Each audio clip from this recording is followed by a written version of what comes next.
चलिए देखते। अभी तक हमने पढ़ लिया था पोरीफेरा को और सिलेंट्रेटा यानी कि नाइडेरिया को पढ़ लिया, ठीक है।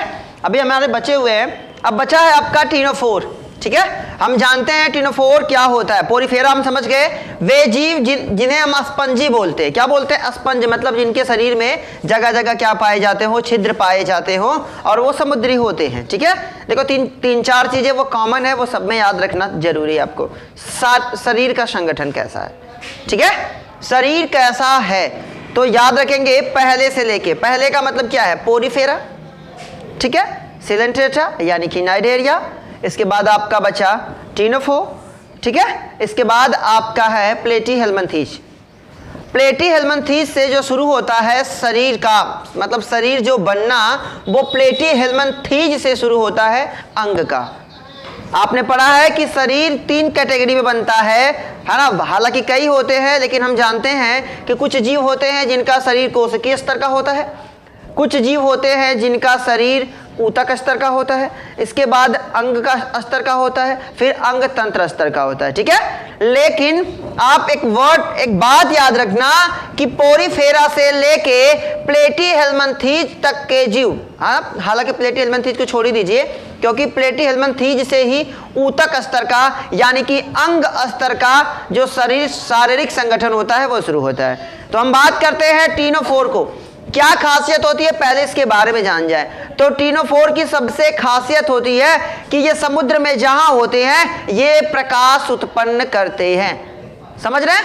इनकी एक खासियत है टिनोफोर की कि ये स्वतः ही प्रकाश उत्पन्न करते हैं। ये बीच वाला पोर्शन देख रहे हैं ना, ये क्या काम करते हैं? ये लाइट बनाने का काम करते हैं, प्रकाश उद्दीप्त करते हैं, प्रकाश पैदा करते हैं। सबसे अगर पूछा जाए टिनोफोर का सबसे प्रमुख या उनको अलग क्या बनाता है, बाकी सारी चीजें तो कॉमन है, हम वो पढ़ेंगे, लेकिन टिनोफोर की सबसे बड़ी खासियत होती है कि ये क्या करते हैं? ये प्रकाश उत्पन्न करते हैं। सबसे इंपॉर्टेंट टॉपिक याद रखेंगे कि जो टिनोफोर के जीव होते हैं वो खुद ही प्रकाश को उत्पन्न करते हैं, ठीक है। आगे बात करते हैं अब इसके लक्षण के बारे में। तो इनमें ऊतक स्तर का संगठन होता है, जैसे कि पोरीफेरा में था कोशिकीय स्तर। अब हम क्या करेंगे? एक निम्न श्रेणी के प्राणी, उसके बाद उच्च श्रेणी के प्राणी, हम एकदम बढ़ते चले जाएंगे और अंततः जब हम कार्डेटा तक पहुंचेंगे हम देखेंगे अंग तंत्र तक हम पहुंचेंगे। हम कोशिकीय स्तर से चले हैं, कोशिकीय स्तर का संगठन, उसके बाद ऊतक स्तर का संगठन, इसके बाद अंग स्तर का संगठन, इसके बाद अंग तंत्र स्तर का संगठन। जो सबसे लास्ट वाला होगा, लास्ट संघ जो होगा, उसमें हमें सारी चीजें मिलेंगी। फिर पाचन की बात कर लेंगे तो कुछ जीव होंगे, जैसे इसके पहले आप देख रहे हैं, अभी तक आप देखेंगे, यहां तक देखें तो पाचन जो होगा वो कोशिका के अंतर्गत होगा, मतलब उनमें पाचन कोशिका में होगा। अब कुछ में देखेंगे तो कोशिका के बाहर होता है ना, मतलब शरीर केवल एक ही कोशिका होती है, उन्हीं में उसका पाचन हो जाता है। आगे उसके आगे जाएंगे तो उसके लिए कोई विशेष अंग होगा वो पाचन करेगा, और दूसरे में चले जाएंगे तो कई अंग होंगे वो पाचन करेंगे, तभी ना पाचन तंत्र बनता है। पाचन तंत्र क्या होता है? जब कई अंग मिलके पाचन करते हैं, पाचन की क्रिया में सहायता करते हैं, तो वो पाचन तंत्र होता है। फिलहाल पॉइंट समझते हैं टिनोफोर। तो टिनोफोर को समझ गए। टिनोफोर वे होते हैं जो लाइट उत्पन्न करते हैं, जो प्रकाश उत्पन्न करते हैं। ये इनके प्रमुख लक्षण है, इनकी ये खासियत है कि ये प्रकाश उत्पन्न करेंगे ही करेंगे, ठीक है। इनका जो शरीर होता है वो किससे बना हुआ होता है? तो जो टिनोफोर होते हैं उनका शरीर किससे मिलके बना होता है? ऊतक से। इसके पहले भी आपने पढ़ा था, किसके कौन सा स्तर था? जब हमने पोरीफेरा या नाइडेरिया पढ़ा था, तो ऊतक और कोशिकीय स्तर का संगठन हो सकता है। आगे बात करते हैं ये कहां पाए जाते हैं। तो जाहिर सी बात है टिनोफोर, अभी देखिए, हमें अभी तक जो ज्ञात हुआ है ये जीव कहां पैदा हो रहे हैं? अभी सभी जीव कहां पैदा हो रहे हैं? समुद्र। अभी तक हमने पढ़ा, हमने स्पंज पढ़ा, कहां पैदा हो रहे थे? नाइडेरिया पढ़ा, कहां? समुद्र में। अभी याद रखेंगे जीव कहां, जीवन कहां पैदा हो रहा है? अभी जीवन की उत्पत्ति समुद्र में हो रही है। समुद्र से हम स्थल की तरफ आएंगे, फिर ऐसे जीव आएंगे जो स्थल पे भी रहेंगे, समुद्र पे भी रहेंगे। समझ रहे हैं? वो डेवलप वाले जीव, वो विकसित जीव होंगे। तो अभी तक यहां तक समझिए कि इनमें ऊतक स्तर का संगठन होता है और ये समुद्र में पाए जाते हैं। इन्हें दूसरी भाषा में बोला जाता है समुद्री अखरोट। टिनोफोर के जो जीव होते हैं उन्हें समुद्री अखरोट और कंकाल जेली के नाम से पुकारा जाता है। अगर पूछ दिया जाए क्या आपने समुद्री अखरोट के जीवों को देखा है या समुद्री अखरोट को आप जानते हैं किस संघ में आते हैं, तो आप तुरंत बताएंगे कि टीनोफोर में आते हैं। जो समुद्री अखरोट होता है उसे हम टीनोफोर को समुद्री अखरोट के नाम से भी जानते हैं। समझ गए बात को? आगे बात समझते हैं। ये सभी समुद्रवासी हैं अरीय सममित, है ना, वे जीव जिनका शरीर क्या होता है, दो भागों में डिवाइड, है ना, जिसके शरीर को हम दो भागों में क्या कर सके, डिवाइड कर सके, वो अरीय सममित। ठीक है, हम इसके बारे में बहुत ज्यादा पढ़ चुके हैं। शरीर में 8 पश्चिमा भी, ये जो कंटिकाएं हैं वो टोटल इनकी संख्या कितनी होती है, 8 होती है। जो टीनोफोर होते हैं उनके शरीर में 8 कंटिकाएं पाई जाती हैं जो उन्हें गति करने में क्या करती हैं, सहायता करती हैं।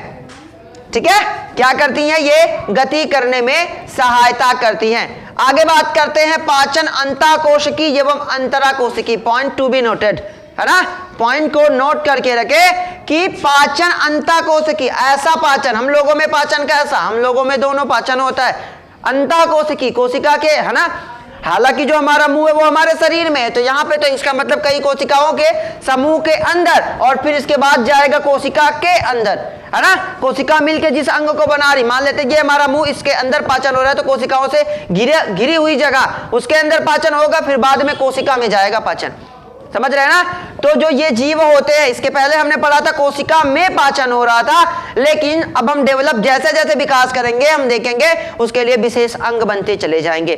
कोशिका से ऊतक, ऊतक से अंग बनेगा, ठीक है, फिर अंग तंत्र बनेगा। तो जो टीनोफोर होते हैं उनमें जो पाचन होता है अंतःकोशिकी और अंतराकोशिकी दोनों तरह का होता है। समझ में आ गई बात? ये पॉइंट जरूर याद रखना कि इनमें पाचन कैसे होता है। 2 पॉइंट बहुत ज्यादा इंपॉर्टेंट है, इनका पाचन कैसे होता है और इनकी एक विशेषता ये है कि ये प्रकाश उत्पन्न करते हैं। तो इनमें जो पाचन होता है वो अंतःकोशिकी अंतराकोशिकी, पॉइंट समझ में आ गई। आगे बात करते हैं, इनमें नर मादा दोनों अलग अलग नहीं होते, फिर भी समझो इनमें नर मादा दोनों अलग नहीं होते, यानी कि ये क्या होंगे, उभयलिंगी होंगे। क्या होंगे? वे जीव जिसमें नर मादा एक ही जीव में पाया जाता है उसे उभयलिंगी या द्विलिंगी के नाम से हम जानते हैं। तो जो टीनोफोर होते हैं, याद रखेंगे इसके पहले वाले भी जीव उभयलिंगी ही थे, अभी नर मादा अलग नहीं हुए, 2 अलग अलग जीव की उत्पत्ति अभी तक नहीं हुई है जब तक कि टीनोफोर तक हम पहुंचे हैं। ठीक है, इसके बाद जैसे जाएंगे ये भी अलग होते चले जाएंगे। लेकिन पॉइंट देखिए क्या है, नर मादा अलग नहीं होते, फिर भी कौन सा जनन करते हैं, लैंगिक जनन करते हैं। फिर भी कौन सा जनन करते हैं, लैंगिक जनन करते हैं। ठीक है, इसके बाद होता क्या, निषेचन बाह्य होता है। मेढक कैसा निषेचन करता है, निषेचन कहते किसे हैं, तो जब 2 विपरीत युग्मक आपस में संलयित होते हैं उसे हम क्या बोलते हैं, निषेचन बोलते हैं। तो जो टीनोफोर के जो जीव होते हैं इनमें निषेचन कैसा होता है, बाह्य होता है, मतलब लार्वा वाली अवस्था आती है। लार्वा वाली अवस्था समझते हैं ना, 2 युग्मक मिलकर पानी की, है ना, पानी इनका माध्यम होता है, जल इनका माध्यम होता है, उसमें वो अपने लार्वा को छोड़ देते हैं और बहुत सारे जीव उत्पन्न हो जाते हैं उस लार्वा से। मैंने लार्वा के बारे में आपको बताया है। तो टीनोफोर के अंदर क्या खासियत होती है, ये लैंगिक जन, ये एक लिंगी, मतलब ये क्या होते हैं, उभयलिंगी होते हैं, नर मादा दोनों एक ही में पाए जाते हैं, लेकिन जनन लैंगिक करते हैं। और निषेचन देख लो, वाय होता है। 3 चीजें देखिए, 3 क्रिटिकल कंडीशन है, नर मादा अलग नहीं, जनन कौन सा, लैंगिक, लेकिन निषेचन बाह्य हो गया। मतलब अगर ये अलग अलग होते तो बाह्य निषेचन होता तो समझ में बात आती। कितने क्रिटिकल कंडीशन है समझिए, नर मादा अलग नहीं, लेकिन जनन कौन, आप जानते हैं संभवतः कि जो जनन होगा, अगर लैंगिक जनन हो रहा है तो नर मादा अलग अलग होने चाहिए, लेकिन नर मादा एक ही में और जनन कौन हो रहा है, लैंगिक। और निषेचन बाह्य, मतलब शरीर के अंदर ही जनन हो रहा है, एक ही जीव जनन कर रहा है, लेकिन फिर भी उसका निषेचन उसके युग्मक शरीर के बाहर मिल रहे। समझ रहे हैं ना। तो निषेचन बाह्य होता है। इसके एग्जाम्पल के तौर पे अगर हम देखते हैं तो प्लूरोब्रेकिया के अंदर आता है टीनोप्लाना। जो फिगर आप देख रहे हैं ये किसका फिगर है, टीनोप्लाना का फिगर है, जो किसके अंतर्गत आता है, प्लूरोब्रेकिया के अंतर्गत आता है। ये था आपका टीनोफोर। ठीक है, अब आपका बचा है प्लेटीहेल्मिन्थीज बचा है, एस्केहेल्मिन्थीज बचा है, एनेलिडा, आर्थ्रोपोडा, ठीक है, मोलस्का, इकाइनोडर्मेटा, हेमिकार्डेटा और कार्डेटा। मिलते हैं अगले वीडियो में। जय।